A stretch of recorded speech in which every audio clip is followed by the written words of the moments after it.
찾아오신 예수님, 우리에게 찾아오신 예수님. 오늘 종료 주일이면서 이제 고난 주간의 시작이 되는 그러한 주간이 되죠. 불순종으로 인해서 하나님을 떠난 인생, 비참한 삶을 살아가게 됩니다. 그러한 인생을 향하여 하나님께서 손을 내미셔서 아들 예수 그리스도를 이 땅에 보내주심으로 십자가에 못 박게 하사 우리의 죄의 문제, 죽음의 문제, 질병의 문제, 고통의 문제, 인생의 모든 문제를 십자가로 다 가져가셔서 구원의 길을 여셨습니다. 자, 그 주님이, 우리에게 오신 예수님이 어떤 모습으로 오셨는지,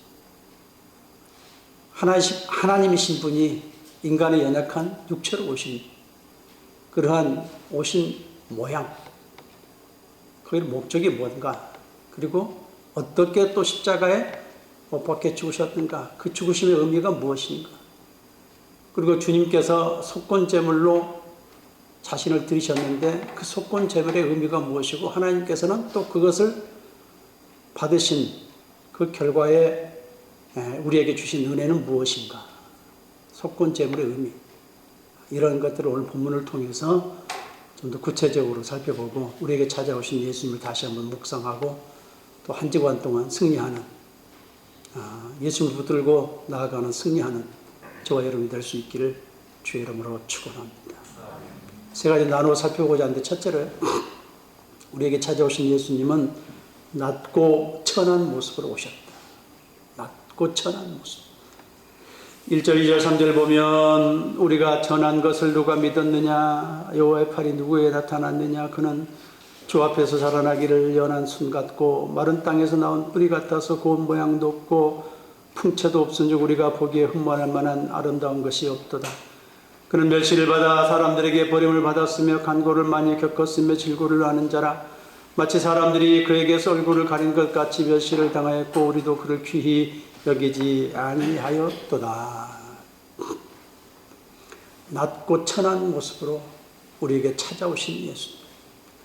오늘 본문에 보면 연한 순, 마른 땅에서 나온 뿌리, 그래서 모양도 없고 풍채도 없어서 사람들이 기대할 만한, 흠모할 만한, 존경할 만한, 기대를 할 수 없다.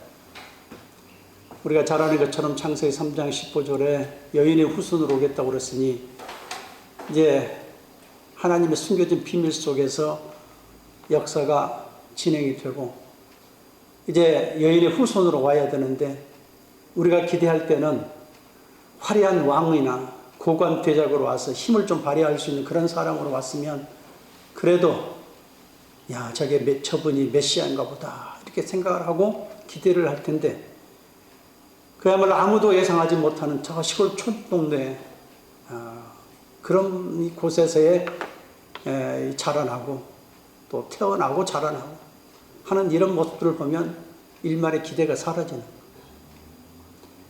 그러니까 대적할 수밖에 없죠. 그리고 거부하죠. 오늘 본문에 보는 것처럼 흠모할 만한 어떤 게 하나도 안 보여요. 우리가 무시해도 될 수 있는, 멸시하고 거부해도 될 수 있는 그러한 존재로 보이죠.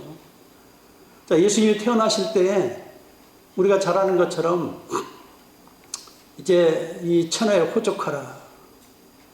그래서 그 조서를 들어갈 때 자기 고향으로 다 돌아가는데 예수님은 거할 곳이 없어가지고 베들레헴 지역까지 왔을 때 그야말로 이 여관에 들어갔는데 사람들이 너무 꽉 차 있는, 그러니까 동물을 가둬두는 무리 속에 들어가서, 또 그것도 예수님이 태어난 곳이 어디예요? 말밥통이에요. 말밥통, 말먹이, 구유. 얼마나 천한 모습이에요. 아무도 기대하지 않은, 알아볼 수도 없고 영적인 눈으로 볼 수도 없는 사람들이기 때문에. 그러니 이 베들레헴에서 태어나신 예수님의 모습이 그야말로 어느 누구도 기대할 수 없는 모습이고, 또 자라나는 곳은 어떻습니까? 갈릴리 나사렛이라고 하는 것은 이방 사람들이 많이 거주해 사는 것, 또 이방인들을 거기다 데려다 놓고 거기에 정착하게 해서 그야말로 사람들은 거기를요, 뭐라 할까요? 오지 중에 오지. 이렇게 보는 거예요. 그러니까 갈릴리 산다 그러면은 무시해도 되는 사람. 그러니 예수님이 나사렛에서 자랐다 이렇게 이야기했을 때에 사람들이 무시하죠. 그러니까 예수님께서요, 요한복음 6장에 보면 이제 오병이의 기적을 하고 난 다음에 자신이 하늘에서 내려온 떡이라 이야기하면서 하늘에서 왔다 이야기 표현해. 하늘에서 내가 왔다. 그랬더니 사람들이 비웃어요. 아니, 저가 태어난 그 가문이 어떤지를 우리가 아는데 아버지가 요셉인데 요셉의 아들이 아니냐, 목수의 아들이 아니냐, 우리가 다 알고 있는데 자기가 하늘에서 내려온 사람이라. 얼마나 우습겠어요. 이 편협한 시각을 가지고 영적인 눈으로 바라보지 못할 때 그런 모습 보이지 않겠습니까? 심지어는 요한복음 7장에 보면은요, 그 형제들도 그 이야기를 초막절을 맞이했는데, 자, 3대 명절에는 모든 사람들이 예루살렘에 올라가는데 당신도 올라가서서 내가 메시아인 것을 정말 이렇게 선포하고 싶으면 많은 사람들이 있는 곳에 가가지고 자기를 좀 드러내라는 거예요. 우리 같으면 제주도 있지 말고 서울 올라오라는 거예요. 그래서 자기를 드러내라. 형제들도 믿지 아니하니라. 요한복음 7장 5절에 형제들도 안 믿었다. 자, 그러면 자기 가족도 안 믿고 그 다음에 동네 사람들도 믿지 못하고, 그러니 당연히 그 종교 관원들은, 바리새인과 서기관들은 뭐 당연하겠죠. 믿지 못하겠죠. 이런 것들을 믿을 수 있겠습니까? 그러니 예수님이 종의 모습으로 오셨을 때, 인간의 모습으로 오셨을 때에 어느 누구도 기대할 수가 없고, 기대한다고 해도 이게 이해가 되지 않는 거예요. 거부하죠.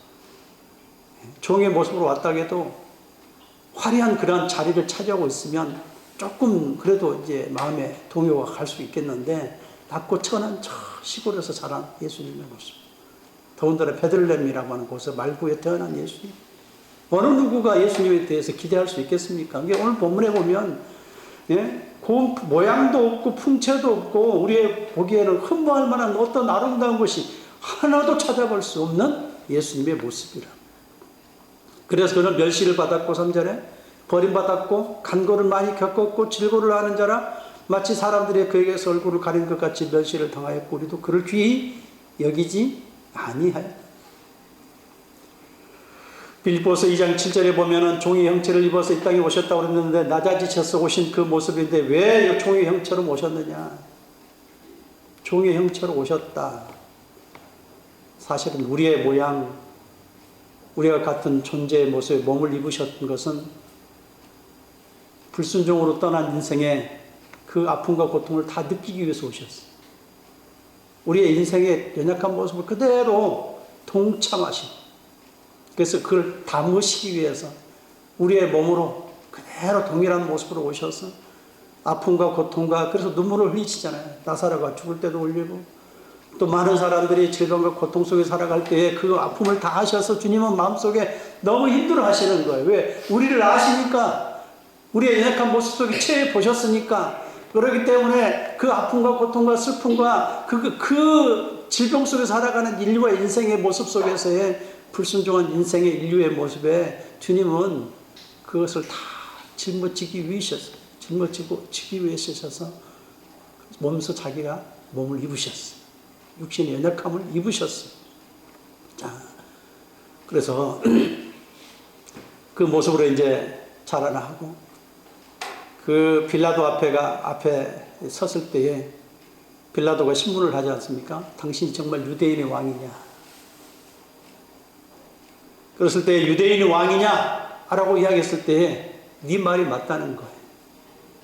그러니까 다른 이 종교 관원들은 뭐라고 이야기를 하냐면 마지막 처형할 때도 자칭 유대인의 왕이라 이렇게 적으라고 그러는 거예요. 네? 십자가 위에 적을 때에 자칭 유대인의 왕. 근데 빌라도는 내 할 것을 행했다 하면서 유대인의 왕이라. 유대인의 왕으로 오신 분. 유대인. 여러분, 사람들의 눈에는 자칭 유대인의 왕이 될 수 있지만 우리에게 있어서는 예수님은 누구여야 되느냐 하면 우리의 왕이시다. 유대인 믿는 우리들이에요. 우리들의 왕이 되셔야 된다라고 하는 것. 아까도 얘기했던 것처럼 주님께서 왜 낮아지셔서 비참한 인생으로 오셨느냐? 왜 낮아지셔서 그런 모습으로 오실 수밖에 없느냐? 우리를 비참한 인생 가운데 처해있는 죽음의 위기 가운데, 질병 가운데, 고통 가운데, 슬픔 가운데 살아가는 우리를 위해서 오셨기 때문에 그 비참한 인생의 모습으로 오실 수밖에 없었다라고 하는 것. 그래서 사실 마태복음 5장 3절에 보면은 이 산상보원에서 첫 번째 마음이 가난한 자는, 심령이 가난한 자는 천국이 저일 것이며, 마음이 가난한 자가 어떤 사람이라고 그랬어요? 마음이 가난한 것은요, 주님을 받아들일 수밖에 없는 환경, 여건, 상황, 몸 상태 뭐 다 포함하는 거예요. 우리 주변의 환경, 내 몸에 질병 가운데, 고통 가운데 있을 때 주님을 찾을 수밖에 없는 존재거든요. 그리고 그 다음에 환경도 다 그렇게 만들어졌을 때 이게 모든 게 다 마음이 가난한 상태. 마음이 심령이 가난한 자는 천국이 저희 것이. 주님을 얻어요. 여러분, 우리가 잘 먹고 잘 살면, 모든 게 다 형통하고 잘 되면 하나님을 찾을 것 같죠? 절대 안 찾습니다. 자기 힘으로 사는 존재들은요, 절대 하나님 필요 없는 거예요. 돈이면 해결할 수 있고, 내 건강이 충만해서 내 능력으로 살아갈 수 있는 힘이 되는데 무슨 하나님을 찾느냐. 하나님을 안 찾습니다. 그러니까 우리가 마음이 가난하다라고 하는 것은요, 넘어져보고 그 다음에 고통 속에 아파서 힘들어보고 죽음의 위기까지 가본 사람들은 그러한 위기 속에서 누구를 발견해요? 주님을 발견하고 내 인생 자체가 내 힘으로 살 수 없는 존재라고 하는 것을 깨달으면서 주님을 찾게 돼요. 그러한 사람들이 가난한 자예요. 가난한. 심령이 가난한. 무너져 본 사람, 네? 고통 속에 정말 체험을 해본 사람, 죽음의 위기까지 가본 사람, 이런 사람들이 마음이 가난한. 그 예수님께서 낮고 천한 모습으로 오신 목적이 바로 여기 있다는 거예요. 인생의 비참한 인생으로 살아가는 이런 이 존재들을 향해서 죽음 속에서, 고통 속에서, 아픔 속에서, 질병 속에서, 슬픔 속에서의 위로가 필요한 모든 사람들을 위해서 주님이 친히 몸에 짊어지시고 모든 것을 가져가시기 위해서 낮고 천한 모습으로 오셨다라고 하는 사실을 우리에게 가르쳐 주는 거예요. 그러니까 우리에게는 희망이 되는 거예요. 네? 여러분, 질병이 없는 사람이 있습니까? 아픔이 없는 사람이 있습니까? 영적으로 누리지 않은 사람이 있습니까? 인생 자체가 다, 인생은 욥의 고백처럼 고난을 위해서 난 것처럼 느껴진다. 인생 자체가 다 고난의 삶이, 아픔의 삶이. 그렇기 때문에 주님이 이렇게 우리에게 찾아오신 것이 우리에게는 얼마나 큰 힘이 되는지 모른다 이 말이에요. 심령이 가난한 자는 바로 천국이 저희 것이며, 우리가 그 주님을 붙잡을 수 있을 때, 그 주님이 우리를 위해서 이렇게 오셨다라고 하는 것이 그 자체가 희망일 때 우리는 얼마나 힘이 되느냐 이 말이에요. 근데 아무도 알아보지 못했다라고 합니다. 알아보는, 영적으로 알아본 사람들은 주님이 우리의 희망이구나, 우리의 길이구나, 죽음의 문제를 해결할 수 있는, 질병을 해결할 수 있는, 아픔을 해결할 수 있는 분. 그래서 우리에게 믿음으로 길을 내어주셨어. 문제를 해결할 수 있는 길을 열어주셨어. 낮고 천한 모습으로 오신 예수님, 나를 위해서 찾아오신 예수님을 믿음으로 붙들고 믿음 안에서 승리하는 저와 여러분이 될 수 있기를 주의 이름으로 축원합니다. 두 번째로 찾아오신 예수님은요, 우리의 죄악을 담당하신 예수님이시다. 4절부터 6절까지 보면, 그는 실로 우리의 질고를 지고 우리의 슬픔을 당하였거늘 우리는 생각하기를 그는 징벌을 받아서 하나님께 맞으며 고난을 당한다 하였노라. 그가 찔림은 우리의 허물을 때문이요 그가 상함은 우리의 죄악 때문이라. 그가 징계를 받음으로 우리는 평화를 누리고 그가 채찍에 맞음으로 우리는 나음을 받았도다. 우리는 다 양 같아서 그릇 행하여 각기 제 길로 갔거늘 여호와께서는 우리의 모두 죄악을 그에게 담당시키셨도다. 예수님의 찔림과 상함과 채찍은요 다 우리를 위한 것이. 누구요? 우리. 그런데 오늘 본문에 보니까 4절에 사람들이 생각하기를 저가 저렇게 질고를 당하고 슬픔을 당한 목적이 그게 어떤 것이냐, 자기가 스스로 죄를 지어가지고 징벌을 받아서 고난을 당한대.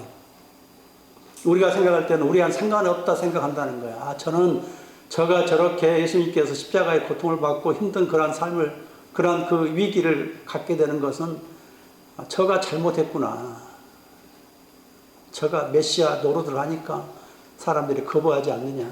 이렇게 생각을 한다는 거예요. 자기는 자기의 죄라. 사실은 그 예수님이 그렇게 고난을 당하신 이유가 뭐냐? 바로 우리를 위한 것이다. 핵심이 우리예요. 우리라고 하는 초점이에요. 주님이 우리를 위해서 그렇게 십자가에 못 박히셨다라고 하는. 그래서 찔림은 우리의 허물, 상함은 우리의 죄악, 징계를 받으므로 우리가 평안을 누리는 거고, 그가 채찍을 맞으므로 우리가 나음을 누렸어. 다 우리예요, 우리.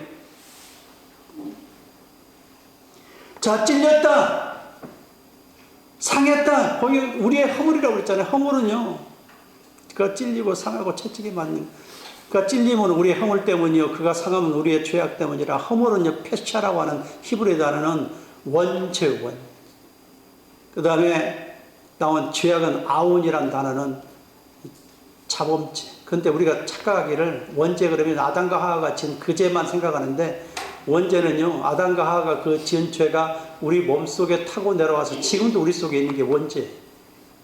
원죄는 아담과 하와에게만 있는 게 아니란 말이에요. 그 아담과 하와의 불순종을 타고 온 우리 인류에게 있어서의 지금도 우리 속에서의 DNA를 가지고 있는 그게 원죄, 우리 속에 타고 흘러온 내려오는 거. 몸속에서 그냥 세포 속에서 하나님을 거부하는 그게 우리 안에 원죄. 근데 그 거부하는 것으로 인해서 나타나는 게 자범죄. 그러니까 우리 속에 피가 세포 속에 그렇게 흘러 넘치는 거예요. 자, 그래서 그가 허물과 죄악 때문에 그가 찔리고 그가 상하고 징계를 받고 채찍에 맞았기 때문에 결국은 주님께서 십자가에 못 박혀 죽으심으로 말미암아 우리의 모든 문제를 해결해 주셨다라는 사실을 이야기를 하죠. 창세기 2장 17절에 보면 반드시 죽으리라. 여러 번 이야기를 드렸습니다. 반드시 죽으리라. 아담과 하와가 불순종하고 난 다음에 그 벌로 인해서 반드시 죽으리라. 타무트. 못해. 죽고 죽으리라. 그를 반복을 하니까 절대역이 되면서 반드시 죽는다. 죽고 죽는 거예요. 그 단어 자체가 죽고 죽는 거예요. 신명기 21장 23절에 나무에 달린 자마다 저주를 받았습니다. 나무에 달린 자마다 저주를 받았어요. 예수님이 나무에 달려서 그 저주를 다 가져가신 게 죽음을 죽이는 거라고 그랬어요. 그게 사실은 저주인데, 창세기 2장 17절의 저주인데, 그 저주가 예수님이 신명기 21장 23절에 십자가에 달린 자마다 저주를 받았습니다. 예수님께서 자기가 저주의 몸덩어리가 되셔서, 저주 덩어리가 되셔서 십자가에 못 박히심으로 저주를 저주시킨 거예요. 죽음을 죽이시는 거예요. 죽고 죽으리라. 반드시 죽인다고 그랬잖아요. 그 영적인 의미가 죽음을 죽이는 거예요. 반드시 우리 죽어야 돼요. 우리 인류 자체가 죽어야 돼요. 로마서 6장 23절에 죄 삭은 삶, 반드시 죽어야만 돼. 죽을 수밖에 없는 인생. 근데 그 죽음을 어떻게 해야 되느냐? 예수님이 대신해서 자기의 몸에다가 죄를 다 담당하셔서 그 아사셀 양처럼 죄의 전가를 하지 않습니까? 우리의 전가를 주님께서 받으셨어요. 우리의 모든 인류의 죄를 다 전가 받으셔서 그 몸속에 담으셨어요. 그리고 십자가에 저주의 덩어리가 되셨어요. 저주 덩어리가 되셨어요. 그래서 십자가에 저주가 저주받는 것이고, 죽음이 죽는 것이고, 죽음이 저주받는 것이고, 저주가 죽는 것이. 다 죽음이 죽는 거예요. 십자가에 죽음이 죽어요. 그래서 부활생명으로 나오는 거예요. 그래서 죽음이 저주받고요, 저주가 죽고요, 저주가 저주받는 거예요. 이게 다 해결되는 거예요. 십자가 안에서 다. 그러니까 창세기 2장 17절이 사실 우리에게서 저주이지만 예수님 안에서는 저주가 생명으로 바뀌는 거예요. 다. 그래서 예수님께서 십자가에 죽음을 죽이시는 사건이 바로 신명기 21장 23절에 나무에 달린 자마다 저주를 받았는데, 예수님께서 그걸 다 짊어지셔가지고 그걸 끌고 가셨다, 이 말이에요.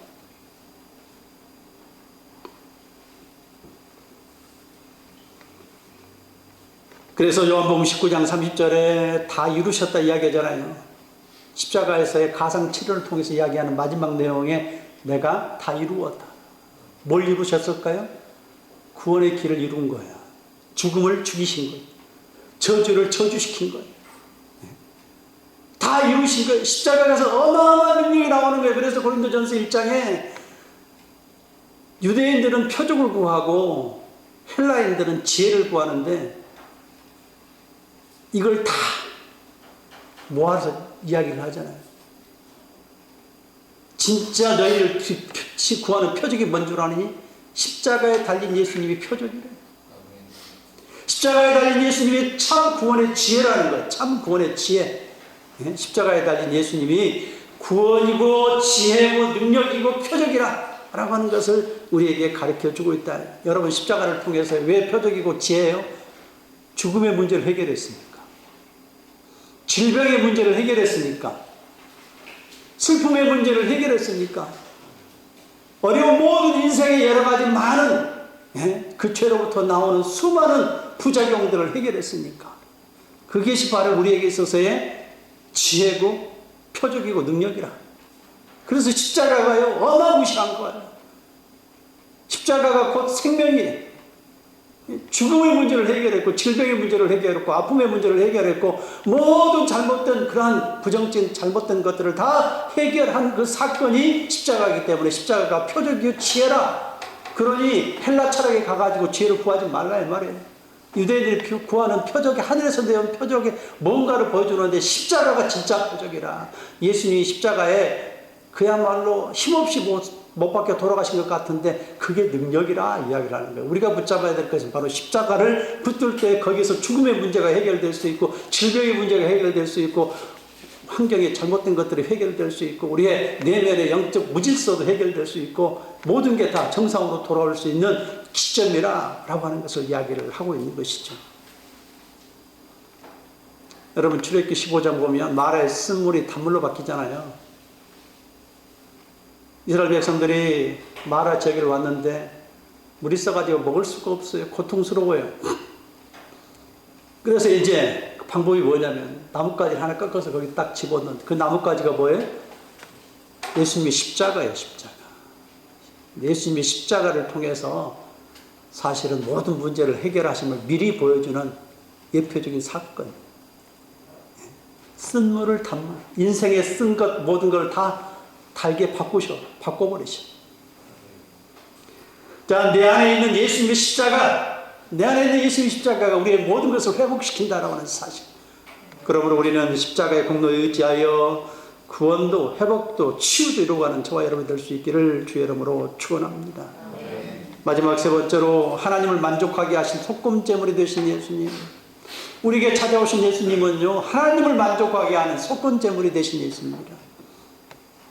10절 12절에 보면은 여호와께서 그에게 상함을 받게 하시길 원하사 질고를 당하게 하셨은즉 그의 영혼을 속건제물로 드리게 이르면 그가 씨를 보게 될 것이며 그의 날은 길 것이요 또 그의 손으로 여호와께 기뻐하시는 뜻을 성취하리로다. 그가 자기 영혼에 수고한 것을 보고 만족하게 여길 것이라. 나의 의로운 종이 자기 지식으로 많은 사람을 우습게 하며 또 그들의 죄악을 친히 담당하리로다. 그러므로 내가 그에게 존귀한 자와 함께 몫을 받게 하며 강한 자와 함께 탈취한 것을 나누게 하리니 이는 그가 자기 영혼을 버려 사망에 이르게 하며 범죄자 중 하나로 헤아림을 받았습니다. 그러나 그가 많은 사람의 죄를 담당하며 범죄자를 위하여 기도하였느니라.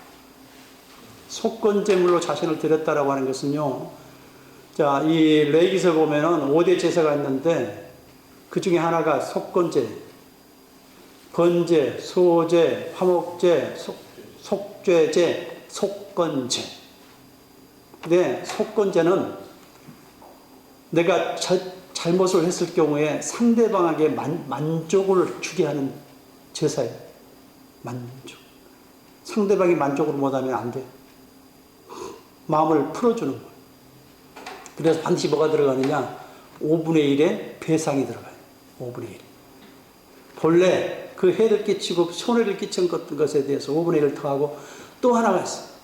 숫 양 한 마리를 제물로 드려야 돼요. 제물. 근데 여러분, 가난한 사람은요, 숫양 한 마리 드리는 게 너무 힘들어요. 그래서 하나님께 만들어 놓은 방법이 뭐였느냐 하면 소재 중에 한 움큼을 가지고 내가 양을 드릴 수 있는 정도의 능력이 안 돼요. 하루 벌어 하루 살아가는데 그게 안 되는 사람들은 한 움큼의 곡식을 가지고 하나님 앞에 갖다 드렸을 때에 그게 피의 제사를 처럼 여겨요. 받아주신 하나님. 길을 따로 만드셨어요. 근데 속건제물은 반드시 숫양이에요. 숫양이 들어가요. 그럼 가난한 사람은 하루 벌어 하루 먹고 살아가는 사람들 힘이 들죠. 전 재산 다 날아가는 거예요. 그러니까 그 죄가 쉽지 않고 반드시 이 죄를 지으면 안 된다 라고 하는 것을 가르치면서 지었다면 상대방의 만족을 위해서 만족 제사가 되어야 된다라고 하는 것을 이야기를 하는 거예요. 자, 하나님을 향해서는 어떨까요? 그래서 예수님이 하나님의 만족 제물이 되시는 그걸 지금 이야기를 하는 거예요. 만족 제물. 그래서 오늘 본문에도 이야기를 하잖아요. 자기의 영혼의 11절에 수고한 것을 보고 만족하게 할 것이라. 하나님의 만족이 예수님이 제물로 드려지신 것이라. 자, 예수님이 제물로 드려진 건데, 자, 인류 중에서 하나님을 만족하게 할 만한 제물로 되신 분이 없어요. 다 죄인들이.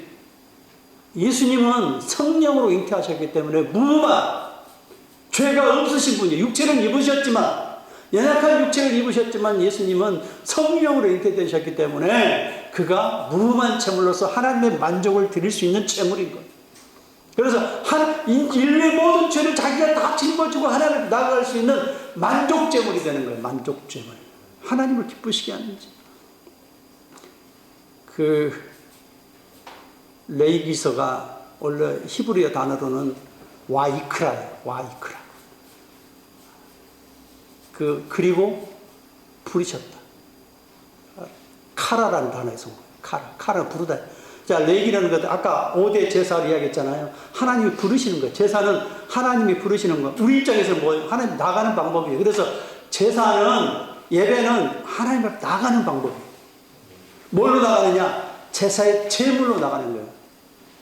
그래서 레위기서 1장 2절에 보면은요, 그렇게 이야기를 하죠. 그 제물, 다른 말로 보면 예물이라 표현해요. 고르반이라고, 고르반. 고르반이 예물, 제물. 고르반이 카라브라는 단어에서 이게 뭐냐면 가까이 가는 거예요. 가까이. 야, 우리가 하나님 앞에 나가는 방법이 뭐냐? 하나님 자꾸 부른다고 그랬잖아요. 그 제사의 방법을 통해 부르는데 우리 입장에 보면 하나님 앞에 가까이 가는 방법이 뭐냐? 제사의 제물이었죠. 그 제물이 뭐냐? 동물의 제물이었는데 그 제물은 누구를 상징해요? 우리 자신이면서 예수님이 우리의 제물이 되셔서 하나님께 가까이 가는 방법이에요. 그래서 레위기서 1장이 그걸, 레위기서 전체가 다 그걸 이야기하는 거예요. 그 제물, 진짜 제물은 예수님이 되셔서 우리가 예수님을 통해서 하나님 앞에 갈 수 있는 방법 하나밖에 없어요. 히브리서 4장 10절에 천하 인간의 구원을 얻을 만한, 히브리서가 아니고 사도행전 4장 10절에 천하 인간의 구원을 얻을 만한 다른 이름을 우리에게 주신 일이 없다. 하나님 만족하게 하는 이름은요, 구원의 이름은 하나밖에 없어요. 하나님의 길로 나아갈 수 있는 구원의 만족의 이름은 인류사에 예수님밖에 없어요. 왜요? 성령이 잉태됐지 무한 부인이시기 때문에. 그래서 속건제물로 드린다라고 우리 이물속에 깊은 의미가 들어가 있는 거예요. 아무나 다 하나님의 길을 제시할 수 있는 어떤 인생도 없다는 거예요. 오직 예수님만이 천하 인간의 구원을 얻을 만한 다른 이름을 내가 너에게 준 일이 없다. 예수님을 통해서만 구원의 이름이 내게 주어진 것이고 올 수 있다. 그 레위기서가 제물이 하나님과 가까이 가는 방법이라고요. 그 제물이 예수님이라는 말이에요. 고르반이라는 그 예수님이 카라브라는 단어에서 온 건데 가까이 가는 데가 바로 예수님이라. 예수님의 제물 없이는, 예수님 없이는 우리가 하나님 앞에 갈 수가 없어요. 예배도 예수님으로 나가지 않는 예배는 여러분 껍데기예요. 껍데기. 예수님을 붙잡지 않는 예배, 예수님이 없는 예배, 쓸데없이 맨 도덕 윤리만 이야기하는 예배, 그건 예배가 아니에요. 말씀 예배는 전부 다 예수님으로 시작해서 예수님을 끝이 나야 돼. 다 예수님. 레위기서 1장 9절에 보면은요, 그 번제에 대해서 이야기 좀 나오는데, 속건제물도 피와 그 수장의 피와 수장의 향기를 드려요. 그러니까 태워드린다. 피는 뭘 상징해? 히브리서 9장 22절에 피 흘림 없이는 죄 사함이 없기 때문에 그 피를 뿌려요. 그리고 또 하나가 있어요. 하나님께서 그것도 이제 만족이죠. 또 하나는 뭐야? 레위기서 1장 9절에 보면은 번제의 예를 드는 것인데 속건제물 똑같이 하나님 앞에 불로 태워드린 향을 올려드려요. 그걸 뭐라고 표현하냐면 하나님께서는 이 향기로운 냄새라, 만족의 제사라. 향기로운 냄새라, 향기, 그러니까 누아우예요. 누아, 향기, 누아우, 냄새, 레이아우. 이게 뭐냐면 누아우라는 게 쉬다예요. 샤바트처럼 쉬는 거예요. 하나님이 쉬시는 진노를 하나님 쉬시는 거예요. 그 향기를 이제 제사의 제물에 향기를 태워서 올릴 거 아니에요. 제단에 제사의 제물을 태워서 올리면 그 향기가 하늘로 이렇게 스물스물 올라가요. 그 하나님께서 그 냄새를 맡을 때 향기로운이라고 하는 단어가 안식하는 소리예요. 하나님이 쉬시는 만족이 만족. 그 다음에 냄새, 그 냄새를 주님께서 맡으시면서 진노를 멈추시는 진노. 인생을 향하여 하나님이 진노하시는 그게 쫙 깔려 있잖아요.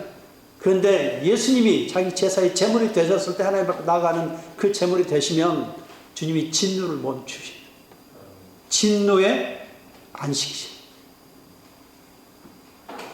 그리고 그 예수님을 통해서 씨를 보게 된다. 하나님 만족하게, 아까 제가 이야기했잖아요. 사도행전 4장 10절에 뭐라고 이야기를 했어요? 사도행전 4장 12절에 사도행전 4장 12절에 이야기하는데 천하 인간의 구원을 얻을 만한 다른 이름을 너에게 주신 일이 없다 이야기했는데 예수님의 이름을 통해서만 하나님의 만족이 들어가기 때문에 그 예수님 이름을 통해서 씨를 보게 돼요. 그 이름으로 나오는 모든 사람을 통해서만 자손을 얻게 된다 이 말이에요. 씨가 자손, 믿음의 자손. 그러니까 그 속건제물이 하나님의 만족이기 때문에 하나님의 만족을 통해서 히브리서 4장 12절에 이야기하는 것처럼 예수 그리스도 외에는 다른 이름을 주신 일이 없기 때문에 그 예수 그리스도 이름을 믿고 믿는 믿음으로 나아오는 자손들에게 그 자손들이 구원의 씨를 얻게 된다라고 하는 것을 이야기를 하죠. 속건제물이 되신 예수님을 의지해서 믿음으로 나아가는 신앙이 될 수 있기를 주의 이름으로 축원합니다.